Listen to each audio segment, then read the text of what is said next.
Hi guys, CNC Woodworker with you here again.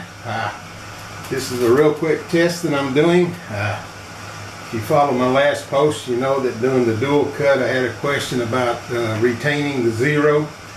I sent an email type forum question to Zach, and he responded again within a very short time to me that yes, that it did remember the previous set 0 point, that all I had to do is when this finished, I got to the point where it cut the 1/4 inch cut.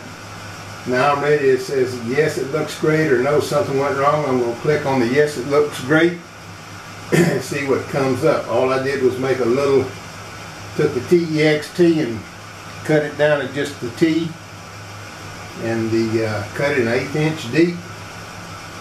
And we're going to say yes, it looks great, and let's see what happens. He said something would come up just to follow the prompts. That's what I'm going to do.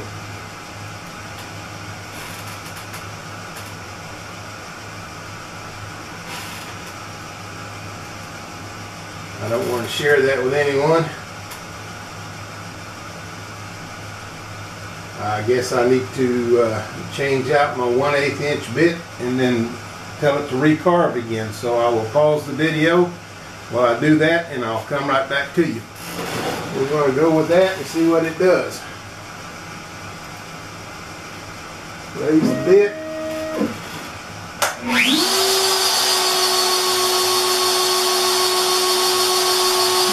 Spindle is on, and it's going to start carving. I'm going to turn this around here where we can view what's going on.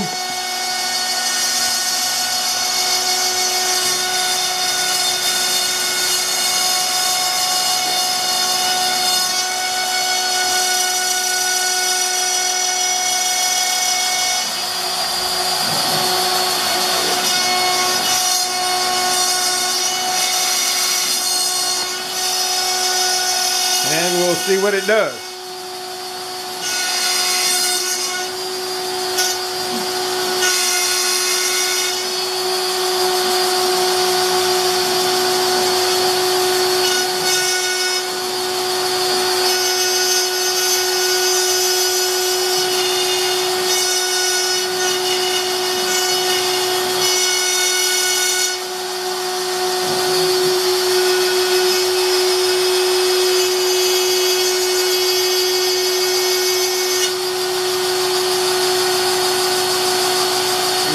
Coming down this far left side, and this width of the 1/8 inch bit away from the side, so it wasn't even carving anything. And on this side it carved over an 1/8 inch.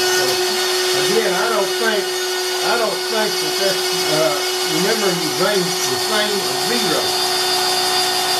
And I didn't see anything that said it would remember it, or it would. But I understood from the email I got from Zach that it would do that.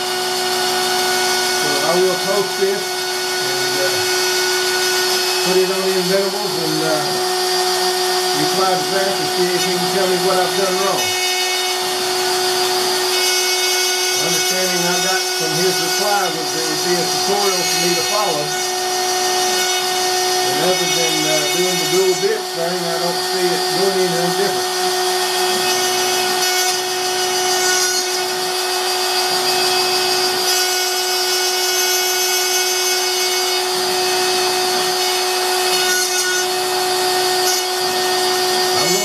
Run. I'm going to go ahead and pause the video for now and come back when it's finished.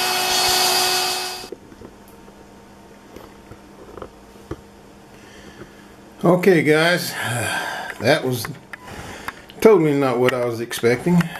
Got worse results with this than I did the previous carving. As you can see, I don't know how close I can zoom in here before this goes out of focus.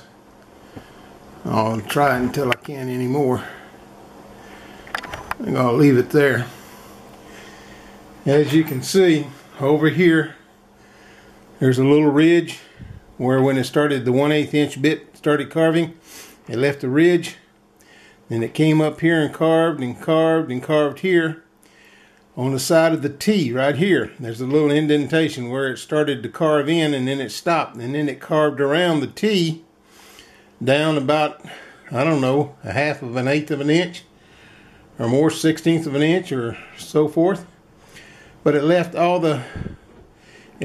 this in here. Now this is smooth, but it shouldn't be raised. It should be all the same depth. So that didn't work at all what I was expecting. So I'm going to take and post this online and see what Inventables can tell me. I'm going to go back and rerun this test again one more time just to make sure I didn't do something wrong. So we will be back with you shortly. Pause the video and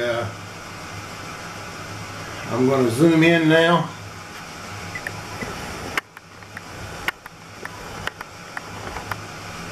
And let's see what happens here when I start to carve again. It brings up the confirmed material thickness. It brings up the material is secure, clamp down, go to detail pass, continue. Both bit sizes are correct. Move to the home position. So I need to do that.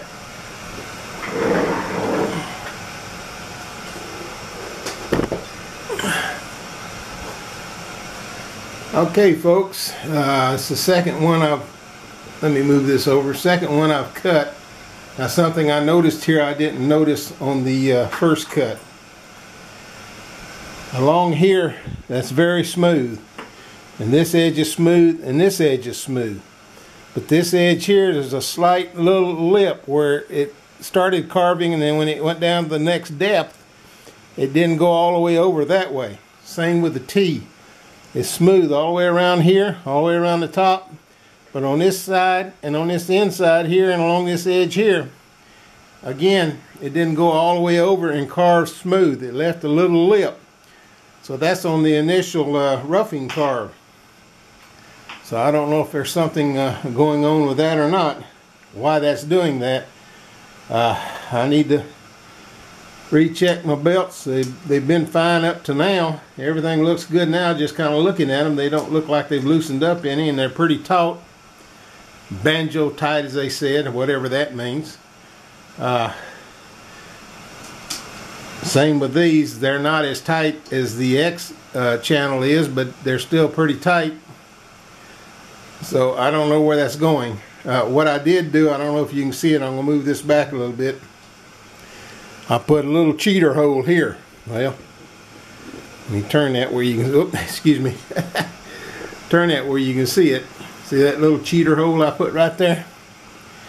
That's where I'm going to set my 1/8 inch bit well, James, tighten the handle up. Before I changed out the 1/8 inch bit to the 1/4 inch bit, I put it on there, run it down tight, turned it on, let it cut a little hole. Then I took and set the 1/8 inch bit as centered over that hole as I could. Now when I change out this 1/4 inch bit to the 1/8 inch bit, I'm going to put that 1/8 inch bit back in that hole or right over that hole, so I'll know that that's my 0 and see what it does. So I'll pause for now and we'll be back with you shortly. Okay folks, I have switched out the 1/4 inch bit for the 1/8 inch bit. I'm on the next portion here. All I did was I didn't turn the machine off. I just stopped the bit from spinning, which you got to do that to change the bit, right? Common sense, maybe. Anyhow, confirm the thickness. I'll confirm that. Material is secure, yes. Now the next thing that comes up, choose type of pass. You click on this detail pass, and the check mark goes down here, and it says continue. Then it says, okay, it shows your roughing pass here for the 1/4 inch, and it shows your 1/8 inch bit here for the finish pass. It says both bit sizes are correct, so I'll click on that. And it says lower the bit to the surface, which I've done that manually.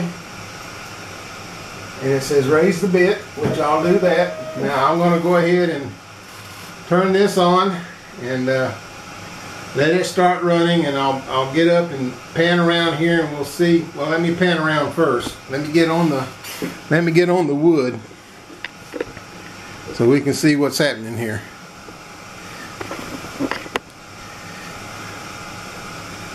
There, that ought to get it. So I'm going to turn the spindle on. Spindle it on. Start carving. And there it goes.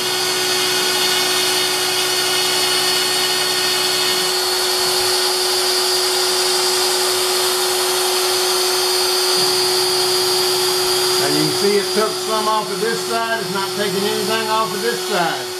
Took nothing off the top, and it's taking some off the bottom. So that tells me that my 0 point was low and left. Now starting carving on the T. Nothing carving on that side, carving on the top. Carving on this side. Carving down this side. Nothing on the bottom. So again, that tells me something shifted to the left. So again, I don't know how they're conserving or preserving my 0 point. I don't see it happening here. You see it's off. It's not carving the T at all.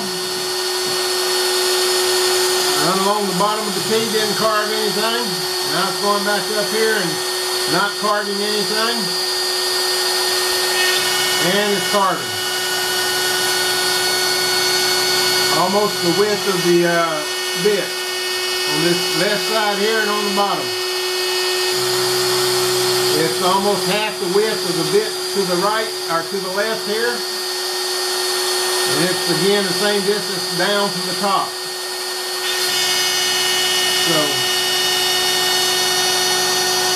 even by using this spot here that manually set up my 0, it's not coming back to the same 0.